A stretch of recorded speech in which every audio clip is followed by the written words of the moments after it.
ഇവിടെ ഒരു പുഴ ഒഴുകിയിരുന്നു. നാടിന്റെ ജലസമ്പത്തിൽ മുഖ്യ പങ്ക് വഹിക്കുന്ന ചിത്താരിപ്പുഴ. വേനൽ കടുത്തതോടെ പുഴ മെലിഞ്ഞു. പുഴയുടെ അടിത്തട്ടിലെ മണൽപ്പരപ്പിനെ പ്രദേശത്തെ കുട്ടികൾ ചേർന്ന് മൈതാനമാക്കി മാറ്റി.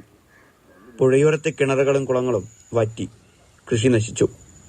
പരിസര പ്രദേശങ്ങളിൽ ഒരു 19 കുടുംബങ്ങൾ രൂക്ഷമായിട്ടുള്ള കുടിവെള്ളക്ഷാമം അനുഭവപ്പെടുന്ന വ്യക്തികളാണ്.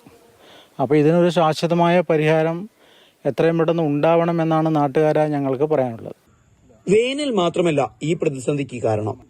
പൂച്ചക്കാട് സംഭവിച്ചത് ഒരു മനുഷ്യനിർമ്മിത ദുരന്തം കൂടിയാണ്. ചിത്താരി പുഴക്ക് കുറുകയായിട്ട് ഇപ്പോൾ തടയണ കെട്ടുന്നുണ്ട്, റെഗുലേറ്റർ. വെള്ളം ആ ഭാഗത്ത് നിൽക്കുന്ന വെള്ളം ഇങ്ങോട്ട് തിരിച്ചു വരുന്നില്ല, ഇങ്ങോട്ട് വരുന്നില്ല. അതുകൊണ്ട് ആ തടസ്സം കൊണ്ട് ഈ പുഴയിലുള്ള വെള്ളം മുഴുവൻ ഇപ്പോൾ വറ്റി വരണ്ടിരിക്കുകയാണ്. ഒരു തുള്ളി വെള്ളം പോലും കുടിക്കാൻ കിട്ടാത്ത അവസ്ഥയിലേക്കാണ് ഈ നാടിന്റെ പോക്ക്.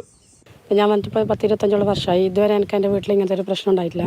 എൻ്റെ വീട്ടിൽ നിന്ന് ഒരുപാട് ആൾക്കാർ വെള്ളം കൊണ്ടുപോയതാണ്. ഇപ്പോൾ ഒരു 10 ദിവസമായിട്ട് ആ കൊണ്ടുപോകുന്നവർക്കുമില്ല, എനിക്കും വെള്ളമില്ല. അതുപോലെ തന്നെ കുടിവെള്ളത്തിന് പോലും ഭീഷണിയായിരിക്കുകയാണ് ഇപ്പോൾ ഈ ഒരു വറ്റി വരേണ്ട ഒരു അവസ്ഥ. തടയണ നിർമ്മാണം നാടിനാവശ്യമാണെന്ന നിലപാട് തന്നെയാണ് ഈ നാട്ടുകാർക്കുള്ളത്.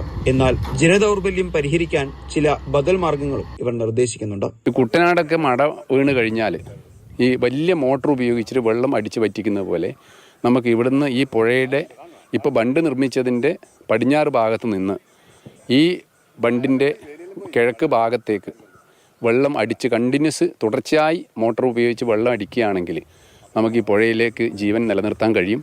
അതുവഴി ഇവിടെയുള്ള വറ്റി വരേണ്ട 100 കണക്കിന് ഈ കിണറുകളെ പുനരുജ്ജീവിപ്പിക്കാനും നമുക്ക് സാധിക്കും. കേരള കേന്ദ്ര സർവകലാശാലയടക്കം നിരവധി സ്ഥാപനങ്ങളിലേക്ക് കുടിവെള്ളം എത്തിക്കാവുന്ന ഒരു ജലസ്രോതസ്സാണ് ഇപ്പോൾ അധികൃതരുടെ അനാസ്ഥ മൂലം മരുപ്പറമ്പായി കിടക്കുന്നത്. തൊട്ടടുത്ത പ്രദേശമായ നീലേശ്വരത്തും സ്ഥിതിഗതികൾ സമാനമാണ്.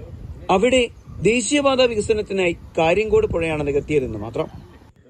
സാരംഗ് സുരേഷ്, മാതൃഭൂമി ന്യൂസ്, കാസർഗോഡ്.